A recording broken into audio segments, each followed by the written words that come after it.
हनुमंत द्वारा वर्णित राम वृत्तांत, यानी इसका अनुवाद होगा हनुमान के द्वारा वर्णित राम का वृत्तांत। तो हनुमान जी ने राम भगवान के बारे में बताया है कि राम भगवान कैसे थे। हनुमान जी ने राम भगवान का वर्णन किया है इसी पाठ में। तो हम यहाँ 11 श्लोक है वो पढ़ेंगे। तो पहला श्लोक पढ़ते हैं, सबका ध्यान होना चाहिए किताब में। राजा दशरथो नाम रथ कुंजर वाजीमान पुण्यशीलो महाकीर्ति रुजा राशि महाशया। तो पहले श्लोक का अनुवाद होता है, सबका ध्यान किताब में अच्छी तरह से। दशरथ नाम का राजा, रथ, हाथी और घोड़े वाला, पुण्य करने के स्वभाव वाला, महान कीर्ति वाला, सरल और महान यशस्वी था। तो यहां बताया गया, किसके बारे में बताया? राजा दशरथ के बारे में, जो राम के पिताजी थे दशरथ राजा, उसके बारे में बताया गया पहला श्लोक। कि राजा दशरथ कैसे थे। अब हम पढ़ते हैं दूसरा श्लोक।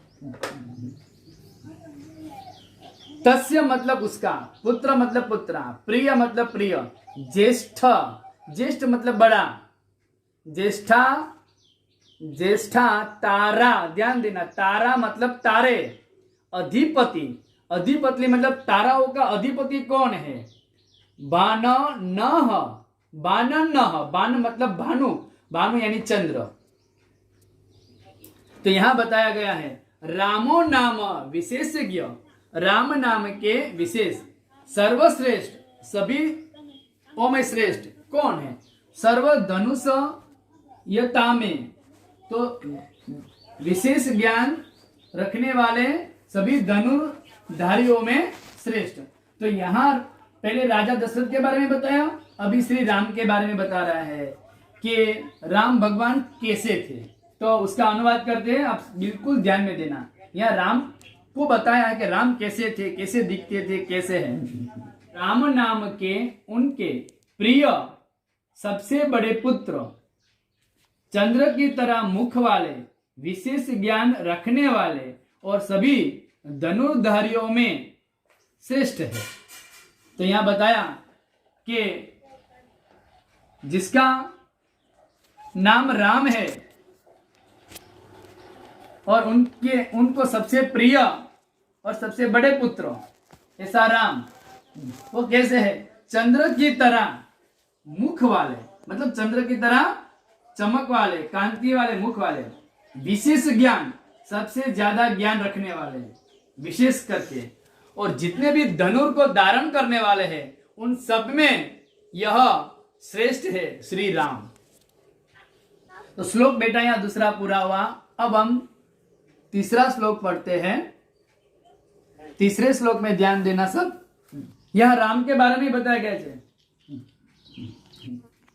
रक्षिता स्वस्य वृतस्य स्वजनस्यापि रक्षिता, रक्षिता जीवलोकस्य धर्मस्य च परम तपः। रक्षिता मतलब रक्षा करना, स्वस्य यानी अपनी, वृतस्य मतलब आचरण,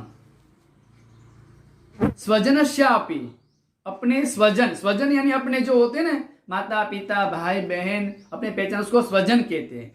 रक्षिता उसकी रक्षा करना, रक्षिता जीवलोकस्य जीव की रक्षा करना, धर्मस्य परम तपः। तो इसका अनुवाद होता है, अब ध्यान देना, हे राम अपने आचरण के रक्षक। तो अपने जो आचरण होते ना, आचरण यानी संस्कार, उसके रक्षक, अपने बंधुओं का भी रक्षक। हे राम तुम अपने बंधु, बंधु मतलब भाई बहन सगे संबंधियों के रक्षक, जगत के और धर्म के रक्षक, ये जगत ये दुनिया का भी रक्षण करने वाला राम, और धर्म हमारा जो धर्म है उसकी भी रक्षा करता है, और शत्रुओं को संताप देने वाले, जो हम हमारा जो शत्रु होता है उसको क्या देते हैं श्री राम? ताप देते, संताप, उसको सजा करते हैं। क्योंकि राम भगवान जो है वो कहते हैं कि मेरे भक्त को कोई दुख देता है, तंग करता है, तो राम भगवान उसको, उसके भक्त के जो दुश्मन है उसको सजा करते हैं। यहां ये बताया हुआ है संताप देने वाले। तो ये समझ में आ गया श्लोक। इसमें क्या कहा है कि हे राम, तुम अपने आचरण के रक्षक हो, बंधुओं के रक्षक हो, जगत के और धर्म के रक्षक हो, और शत्रुओं को संताप देने वाले हो। तो यहां तीसरा श्लोक पूरा हुआ बेटा। अब हम पढ़ते हैं चौथा श्लोक। चौथे श्लोक में ध्यान दो। तस्य सत्याभिधनस्य वृद्धस्य वचनात् पितु सभाय सह च भात्रो वीर प्रविजितो वनम। अब चौथे श्लोक का अनुवाद फिर मैं समझा, पहले ध्यान देना अनुवाद में। उस सत्य के संकल्प वाले वृद्ध पिता के कहने से राम ने अपनी पत्नी सीता और भाई लक्ष्मण के साथ वन में प्रस्थान किया। क्या क्या कि यहां उसके वृद्ध पिता ने का जो संकल्प था, और वृद्ध पिता के कहने से अपनी पत्नी और अपने भाई लक्ष्मण के साथ वो वन में जाने के लिए प्रवेश किया। लिखे तस्य सत्याभिनदस्य, सत्य के संकल्प। लिखे तस्य मतलब उसके, सत्याभिधनस्य मतलब सत्य के संकल्प वाले, वृद्धस्य मतलब वृद्ध पिता, वचनातु, वचनातु मतलब वचन, पितु मतलब पिता, भार्या मतलब सह मतलब साथ में, भार्या मतलब पत्नी, सहच और साथ में, भात्रा मतलब भाई, वीर मतलब वीर यानी लक्ष्मण की बात हो रही है। फिर कहा है प्रवजितो मतलब प्रस्थान करना, जाना, वनम मतलब वन में। तो यहां पर इस श्लोक का अनुवाद इस तरह से होता है। अब श्लोक नंबर लेते हैं, समझ में आ गया ना चौथा श्लोक। श्लोक लेते हैं पांचवा श्लोक में। तेन तत्र महारण्ये मृगयाम परिधावता राक्षसा निहता सुरा बहव कामरूपिण। तो यहां बताया है श्लोक पांचवे का अनुवाद, बिल्कुल ध्यान देना।